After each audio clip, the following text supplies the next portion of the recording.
ఆ మహిళ బయటకు వచ్చి ఎన్ని సెల్ఫీ వీడియోలు తీసింది, నాకు అన్యాయం జరుగుతుంది, రోడ్డు మీద టీడీపీ నేత ఆవిడని కొట్టిన సందర్భం కూడా ఉంది. మరి దానికి సంబంధించి ఎవరిని కొట్టిన సందర్భం? ఈవెన్నే కాదు. ఇప్పుడు వైసీపీ నేతలను మాత్రమే అరెస్ట్ చేస్తున్నారు, టీడీపీకి సంబంధించిన నేతలను ఎవరైనా అరెస్ట్ చేయలేదు అంటున్నారు. ఎవరైనా సరే అధికారి ఇక్కడ ఉన్నారు. ఎగ్జాంపుల్ ఏ స్టేట్ లో చూసుకున్నా ఆ స్టేట్ లో అధికార పార్టీకి సంబంధించి ఎస్ మా నేతలు అరెస్ట్ చేస్తున్నది ఎక్కడ కనిపించదు. గతంలో చూసుకున్నా అదే కనిపిస్తుంది, ఇప్పుడు చూసుకున్నా అదే కనిపిస్తుంది. మనం ఒకటి రెండు ఎగ్జాంపుల్స్ తీసుకుని ఇది మాత్రమే అంటే ఇక్కడ కూడా జరిగింది. ఏదైతే మనకి విరూపాక్ష సంబంధించి కూడా అసలు ఎందుకు వెళ్ళారు ఎమ్మెల్యే అక్కడికి, ఆ ఫోన్ కాల్ జరిగినటువంటి ఇద్దరి మధ్య అసలు ఈయన సంబంధమే లేదు, ఈయన వెళ్ళి అక్కడ ఎంకరేజ్ చేయాల్సిన అవసరం ఏందని కూడా ఒక పాయింట్. ఇంకోటి ఇప్పటి వరకు చాలా వరకు మనం చూసాం సిద్దిరాపల్రాజు ఎందుకు మాట్లాడరు, సిద్దిరాపల్రాజు కేసు సంబంధించి అరెస్ట్ చేయడం తప్పంటారా?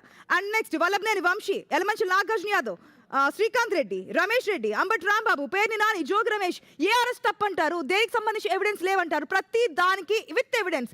ఇంకోటి కూడా చెప్తాను, ఎందుకు గత ప్రభుత్వం చేసిన దానికి ప్రజలు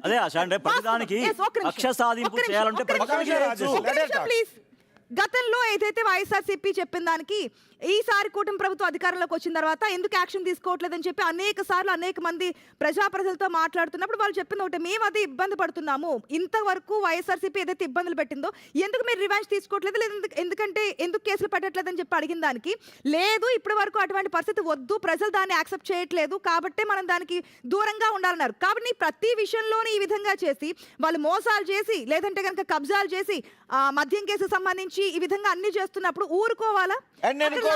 సంబంధించి టీడీపీ నేతలు ఎవరు అరెస్ట్ కాలేదు అంటే అది కూడా తప్పు. మనకి ఇక్కడ కూడా డేటా టీడీపీ నేతలు అరెస్ట్ అయిన సందర్భాలు ఉన్నాయి. దర్శపల్లి జయచంద్రారెడ్డి అరెస్ట్ అయ్యాడు, ఇక్కడ ములకం చెరువు నకిలీ మద్యం తయారీ కేసులో అరెస్ట్ అయ్యాడు.